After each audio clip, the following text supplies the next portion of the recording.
আসসালামু আলাইকুম। আমি শাহিন কুয়েত থেকে। আজ একটু কথা বলবো কুয়েত সম্পর্কে। যারা কুয়েত আসতে চাইতেছেন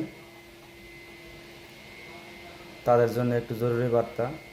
সেটা হলো, কুয়েত আসতে জানেন আপনারা 7 লাখ 8 লাখ টাকা লাগে। তবে কিছুদিন আগে একটু ভালো ছিল, কোম্পানির পাশাপাশি বাইরে কাজকাম করা যেত, কিন্তু এখন সেই সিস্টেমটা নাই। এখন কোম্পানির যা কাজ তাই করতে হবে। কোম্পানি যদি 8 ঘন্টা ডিউটি দেয় 8 ঘন্টায় করতে হবে, যদি 12 ঘন্টা হয় 12 ঘন্টায়, 16 ঘন্টা যদি হয় 16 ঘন্টায়। বাইরে কাজকর্ম করার সিস্টেম নেই। এখন আপনি কোন কোম্পানিতে আসবেন, সেই কোম্পানিতে কাজ আছে কি না আছে সেটা তো জানেন না। এখন যদি ডবল ডিউটি যদি দেয় বা 12 ঘন্টা যদি ডিউটি দেয় তো ভালোই, কিন্তু 8 ঘন্টা ডিউটি যদি হয় বাইরে কাজ করতে করতে করতে পারবেন না। যদি ধরা পড়েন তাহলে সোজা বাংলাদেশ। তো সব কোম্পানি তো কাজ থাকে না, আর থাকলেও 12 ঘন্টা 16 ঘন্টা ডিউটি খুব খুব খুব কম কোম্পানি দেয়। সব কোম্পানি বেশি 8 ঘন্টা ডিউটি হয়। তো একবার হিসেব করে আইসে 7 লাখ 8 লাখ টাকাতে আসবেন এই জায়গায় আইসে,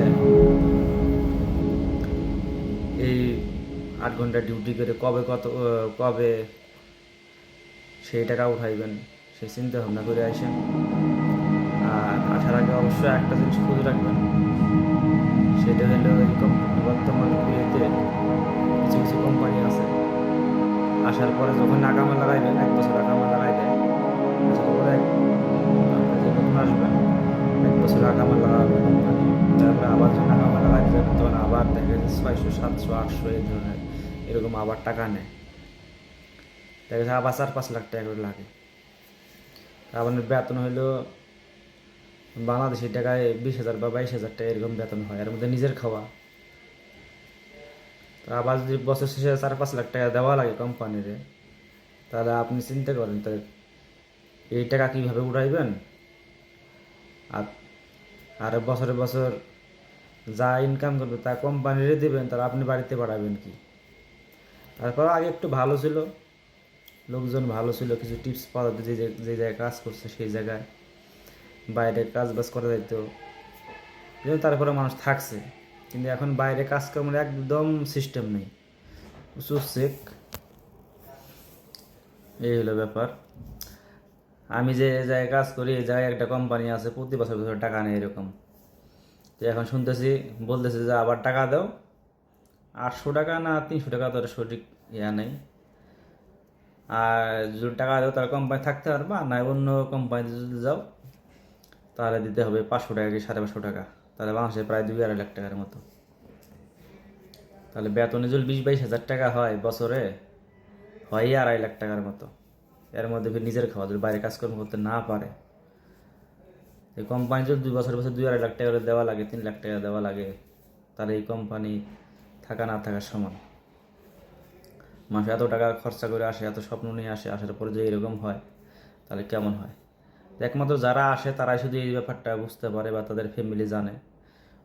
অন্য কাউরে বলতে গেলেও বুঝবেও না, বোঝার চেষ্টাও করবে না। এই এই কথাগুলো যদি বলা যায়, যারা নতুন আসবে তাদের বলা যায়, তারা বলবে যে এখন আমরা যাবো এই জন্য এরকম কথা বলতেছো।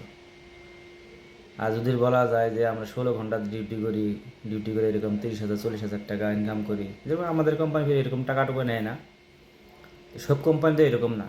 এই জন্য আসার আগে অবশ্যই ভালো মন্দ যাচাই বাছাই করে আসবেন। আর আপনাদের কেউ যদি নিজস্ব কোনো আত্মীয় স্বজন থাকে, ফ্রেন্ড সার্কেল থাকে, তাদের কাছে সঠিক ইনফরমেশন নিয়ে তারপর আসেন। আসার পরে এই জায়গায় কান্দাকাটি করার থেকে দেশে ওই 5 7 লক্ষ টাকা দিয়ে দেশে একটা কিছু করা অনেক ভালো। তো আমার কোম্পানিটা অনেক ভালো, আজ পর্যন্ত কোনো টাকাটুকু দেওয়া লাগে নাই। যা ইনকাম করি আল্লাহর রহমত তাই বাড়িতে পাঠাইতে পারি।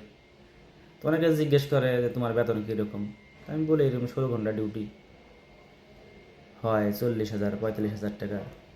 এখন ডলার রেট ভালো, 40 50 হাজার টাকা পর্যন্ত হয়। আগে তো ওরকম ছিল না, আমরা যখন প্রথম আসে তখন 30 35 হাজার টাকা হয়েছে।